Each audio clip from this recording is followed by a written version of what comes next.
Sometimes kindness is like a seed that grows when someone cares enough to plant it. And if we're lucky, a small seed can grow into something bigger than we ever expected. The seed analogy is a lot more relevant to this story than you might think. It all began on this beautiful little farm in Millbrook, Ontario. Dave and Catherine run a small beef operation on acres of lush pasture where the cows roam free and graze as they wish. The cows live a happy life, and even the bull does his duty in the most natural way. The farm produces eggs, maple syrup, and hay. It's ethical farming at its finest. I've become good friends with these farmers, and I've spent time in their meadow, making a few cow videos over the past few years. What I've learned from Dave and Catherine has changed my view of beef farming. We were all sitting on their porch one afternoon, looking over the meadow where the cows were getting ready to give birth to their spring calves. I made a joke about how the calvings would be a good way to make some money as a fundraiser of some sort. People could pay for the privilege of naming the calves. We were all laughing at the ridiculousness of the idea, but Dave stopped laughing and got serious. We should really do this. We put it on Facebook, people pick names, and we'll write the names on the ear tags. And I want the money we raise to help that farmer friend of yours in Kenya. No, I'm serious. We can do this. Let's make it happen.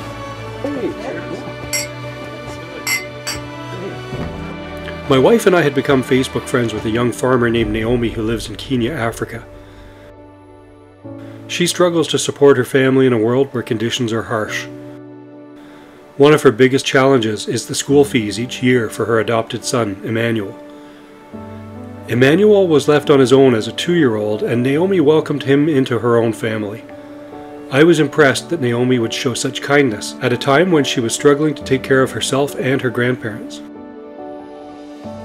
Dave and Catherine knew that I had been uploading videos that Naomy sent of things in Kenya. We were using the earnings to help her with Emmanuel's school costs. Dave explained that there would be at least 20 calves born before summer. A calf naming fundraiser would go a long way to help Naomy and her family. And with that, a plan was hatched. A calf naming contest was posted on Facebook, $20 to pick a name and enter a draw to win a handmade charcuterie board, and our friends lined up for tickets. The cows did the hard part. We caught the calves and put the names on the tags. We posted the picture each time a calf was born. Donations added up to $450 and took care of Emmanuel's school fees for a whole year.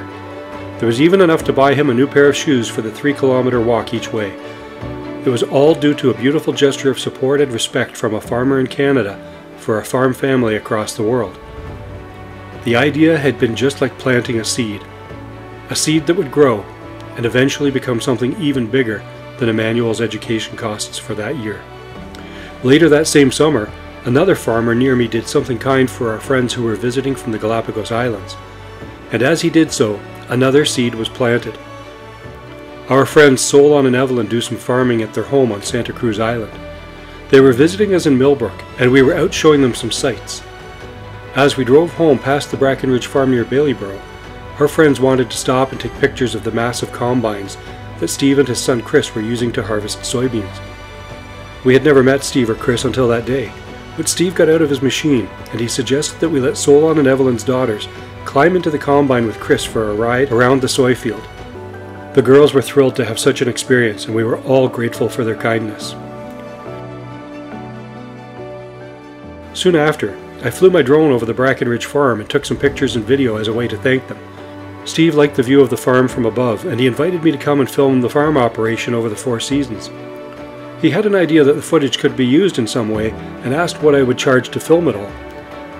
Remembering what happened with Dave and Catherine's cows, I suggested that whatever the footage was worth to him could be used to help Emmanuel. I explained our connection with Naomi's family and the calf naming contest. Steve loved the idea of helping another farm family, and we started filming everything that happened on the farm, from the planting to the harvest. As I rode in the combine with Steve and Chris, they explained everything they did. I learned more about farming than I ever thought possible, and I saw a story about Canadian farmers that I felt people should hear. The world of agriculture is greatly misunderstood and underappreciated. I showed Steve the video that I put together, and the other footage, and he showed his friends at the Ontario Federation of Agriculture. The folks from the OFA loved the footage, and also the idea of helping Naomi's family. They bought the clips and Steve made a generous donation. Between them, the amount they've provided has created a scholarship that will cover the remaining 6 years of Emmanuel's education. Emmanuel will study hard and graduate in 6 years, all because a farm community in rural Ontario has funded a future for a deserving young man across the ocean. From small seeds of kindness, beautiful things can grow.